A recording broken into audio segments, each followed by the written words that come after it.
Presentiamo così la prima delle 3 batterie per la categoria assoluti maschi.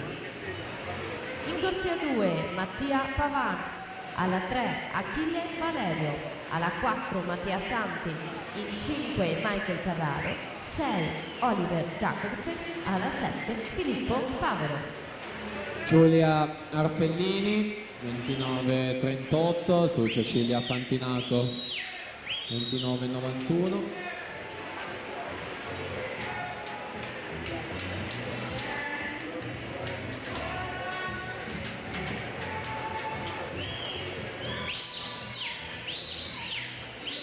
(1:3:57) il miglior tempo. Ultime bracciate Giulia Arfellini in corsia 4, rinascita Team Romagna, alla 5 Cecilia Fantinato, nell'ordine Arfellini 1:3:31, Fantinato 1:3:56 rispettivamente prima e seconda posizione.